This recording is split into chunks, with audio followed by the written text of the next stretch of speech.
Alors oui, nous allons tout de suite enchaîner sur le sujet qui nous occupe depuis 2 jours maintenant, puisque c'est jour 2 de cette grève à la Société de transport de Montréal.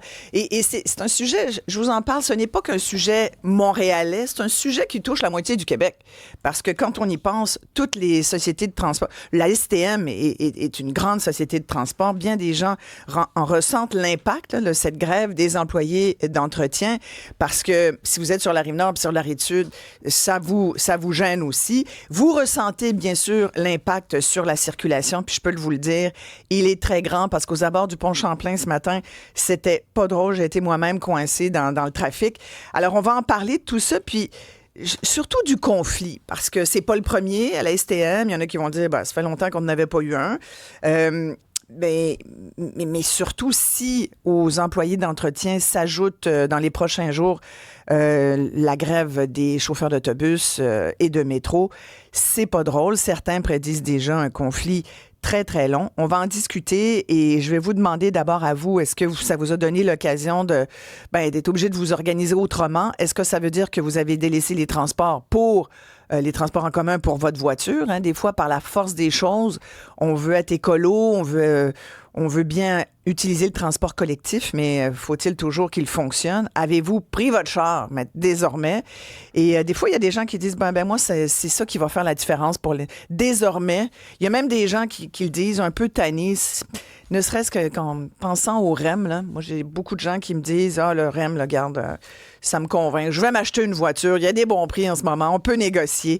On va en discuter avec des invités. Jacques Letourneau, ex-chef syndical à la CSN, est avec nous.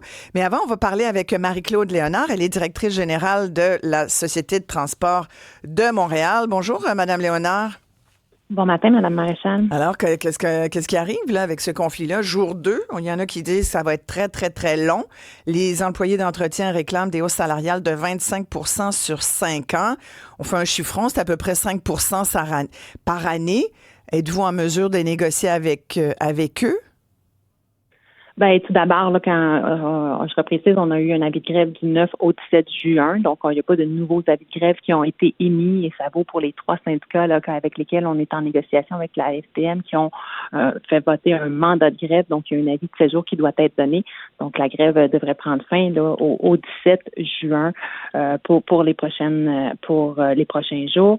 À travers la journée d'hier, c'est sûr que c'était la première journée de grève. Il y a eu beaucoup d'ajustements pour qu'on puisse améliorer la qualité de l'information à notre clientèle pour mieux comprendre les fins de service. Donc, on était vraiment à pied d'œuvre pour minimiser les impacts sur la clientèle et donner le maximum de services dans l'ordre donné par le tribunal administratif du travail. Je rappelle que c'est la grève des employés d'entretien de la STM. Oui, mais là, sincèrement, donner le minimum de services, je comprends, là, service essentiel, ne serait-ce que sur la façon dont on a expliqué, par exemple, à quelle heure arrivait le dernier métro, dire aux gens 9h38, alors que c'est l'heure à laquelle le métro doit entrer dans le garage.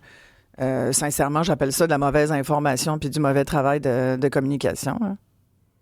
Madame Maréchal, c'est à très court terme. Hein. Il y a eu beaucoup de travail des équipes. Il y a 3000 tournées d'autobus qui ont dû être rentrées dans nos infos en tarif réel. Le calculateur de trajet du site STM, c'est la meilleure source d'information pour nos clients pour voir les heures de fermeture. Laquelle, excusez-moi, quelle est la meilleure source? Quelle est la meilleure source? Le calculateur de trajet sur le site web de la STM. Et depuis hier, 17h30, tous les départs, le dernier départ de chacune station a été mis disponible. Donc, c'est le temps de travail pour les équipes là, pour assurer la qualité de l'information. Donc, on est vraiment soucieux de ça. On regarde ce qui se passe. On a des gens qui sont là pour réagir, s'ajuster et vraiment avec beaucoup d'agilité là, pour donner une meilleure information à nos clients. Mmh. Là, on dit quand même, c'est gros, là, 25 % sur 5 ans. Vous offrez combien aux employés d'entretien? On est sur un cadre financier de 12,5. Donc, pour nous, c'est sûr qu'une grève à ce stade-ci, c'est quand même assez inhabituel, dans le sens qu'il reste des clauses de fond. Les clauses monétaires n'ont pas été discutées avec la partie syndicale. C'est le droit de grève là, des employés du syndicat et on le respecte. Mais pour nous, ça fait longtemps qu'on le dit à la STM, on est en évolution. Le statu quo n'est plus une option. On a l'audit du ministère des Transports de mobilité durable qui démontre bien qu'on doit réduire les coûts. Donc, on est dans un ère où on doit faire les choses différemment. Et pour nous, ce qui est important, c'est justement de pouvoir offrir un service de transport collectif public aux générations futures. Je pense qu'on s'entend avec notre partenaire sur cet objectif-là. Après, c'est comment on y arrive. Donc, c'est des discussions qui seront en cours. Et pour nous, il y a des clauses qui sont vraiment restrictives, qui font en sorte que ça met des contraintes excessives et des coûts excessifs. Sur quoi vous allez pas reculer, par exemple? Sur quoi vous avez aucune intention de reculer, Mme Léonard? C'est sûr qu'ici, pour moi, je peux pas parler des détails de la table de négociation là, par respect avec notre partenaire. Mais pour nous, il y a des choses qui sont fixes. On doit revoir des modèles. Il y a des choses qui doivent évoluer. Nous, ce qu'on veut vraiment faire, c'est vraiment avoir un focus sur notre mission. Donc, entretenir des trains, entretenir des bus. Nos employés sont engagés, ils ont de l'expertise pour faire ça. On veut pouvoir regarder d'autres types d'activités qui sont moins sur la mission, de regarder est-ce qu'on peut le faire différemment, est-ce qu'on peut le faire à l'externe à moins cher, mais c'est des discussions qu'on veut avoir avec notre partenaire. Votre partenaire, c'est qui? Vous me parlez de votre partenaire depuis tout à l'heure. Le partenaire syndical. En négociation, notre partenaire, c'est le partenaire syndical. Okay. Je disais tout à l'heure, vous sentez-vous apte à négocier quand vous-même, vous avez quand même vu votre salaire bondir de 6,5 % l'année dernière. Vous gagnez 474 000 $ pour diriger la Société de transport de Montréal. C'est plus que le premier ministre du Québec pour gérer la province au complet. Êtes-vous à l'aise avec ce salaire? Est-ce que vous reconnaissez qu'aujourd'hui, ça peut paraître un peu insultant aux yeux de vos syndiqués, de vos partenaires? Mais c'est sûr que je suis rarement la bonne personne pour parler de mon salaire. C'est mon conseil d'administration qui décide de mes conditions de rémunération. Je tiens à rappeler qu'on a un modèle de rémunération qui est en révision pour être attractif, pour être connecté sur notre mission, d'être raisonnable, toujours dans les saines règles de gouvernance publique. Et je rappelle aussi que mon salaire de base, depuis que j'ai été nommée en juillet 2022, n'a pas bougé, donc il est resté très stable. Dans les rémunérations que vous énumérez, il y a des montants non récurrents, donc dans une volonté de ne pas mettre une charge excessive là, sur la masse salariale. Les évaluations qui ont été faites pour 2 années, donc qui ont été versées en simultané, c'est des montants qui sont non récurrents.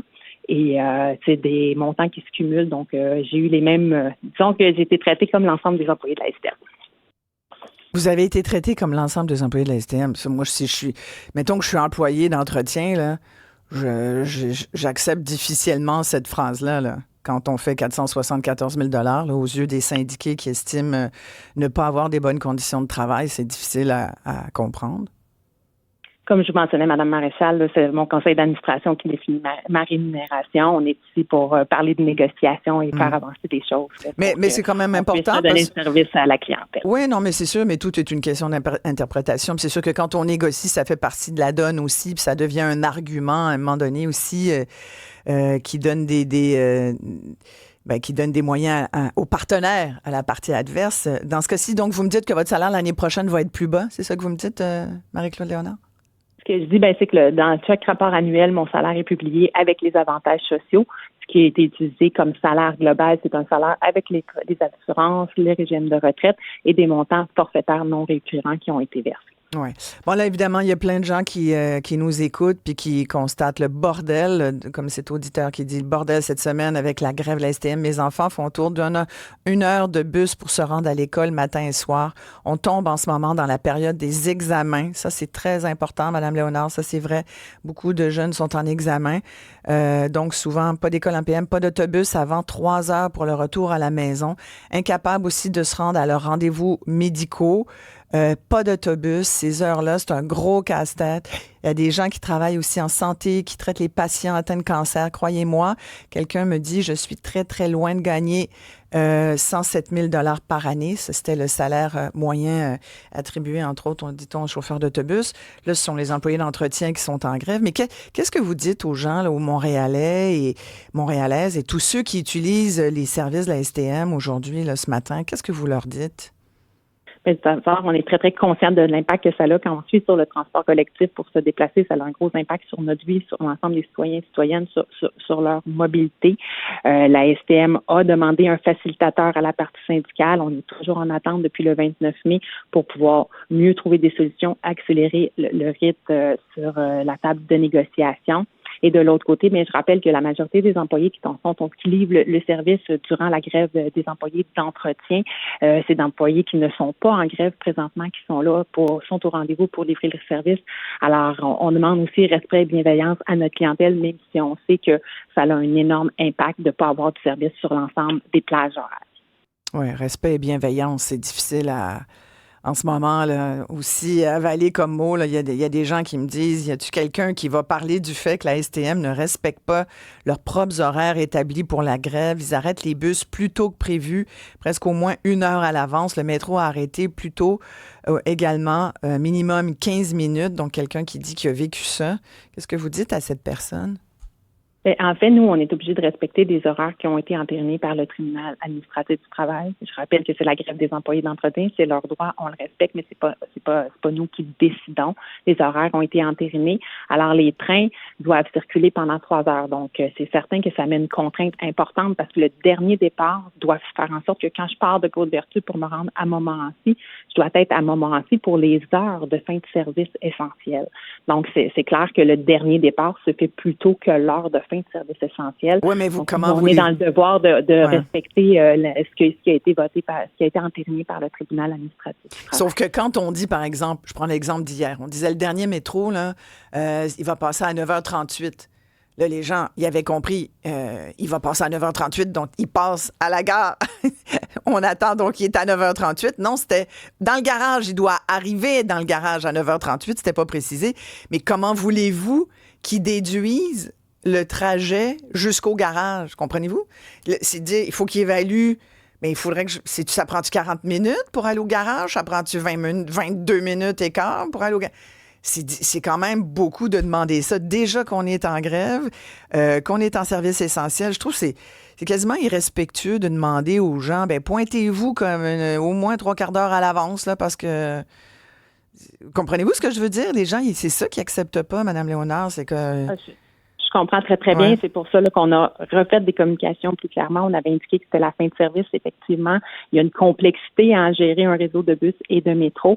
Et c'est pour ça que depuis hier... C'est pour ça que vous êtes bien payé, d'ailleurs. C'est pour ça que vous êtes bien payé. Je vais juste revenir pour le bénéfice de notre clientèle pour s'assurer qu'ils puissent avoir la bonne information. Depuis hier, ils peuvent aller sur notre site Internet.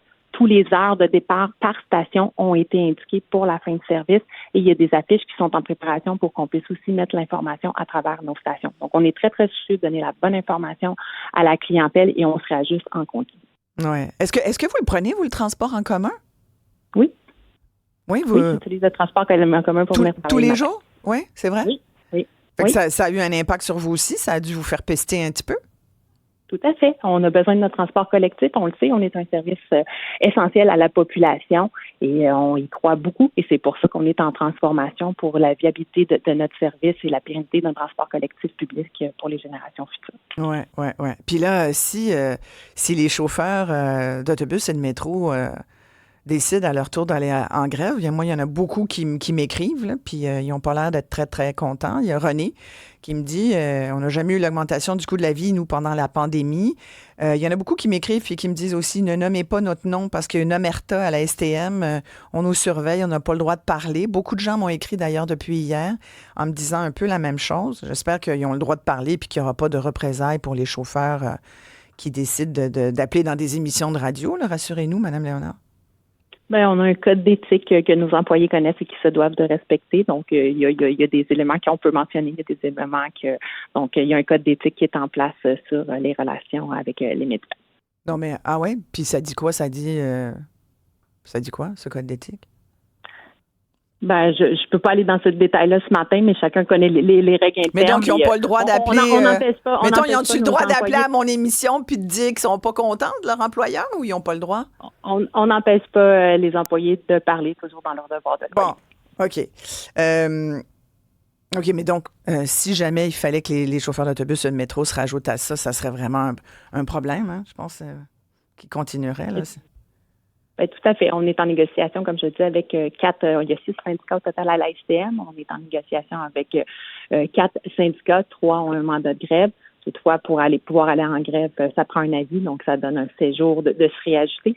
C'est pas agréable pour la clientèle, certainement, mais on n'est pas là, on n'a pas d'autres avis de grève présentement.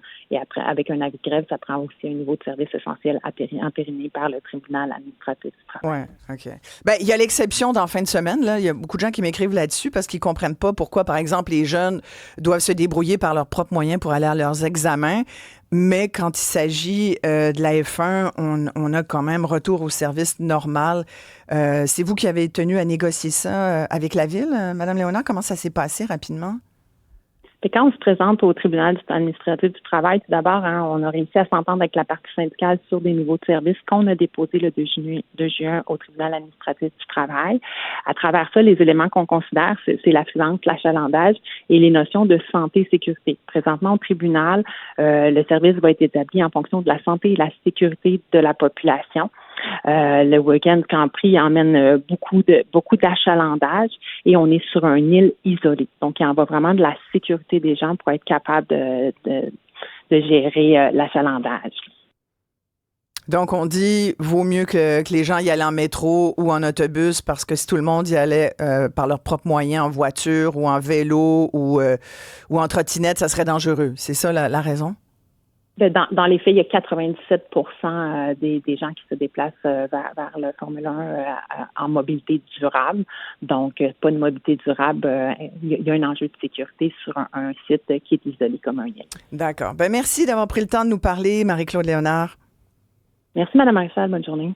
Marie-Claude Léonard est directrice générale de la Société de transport de Montréal.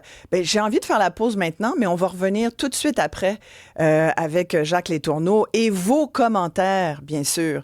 Jacques Letourneau, ex-président de la CSN, qui est aujourd'hui grand observateur de la scène syndicale et sociale. Donc, il va pouvoir nous donner son avis de ce qui se passe en ce moment et surtout vos nombreux commentaires au 1-877-827-2346.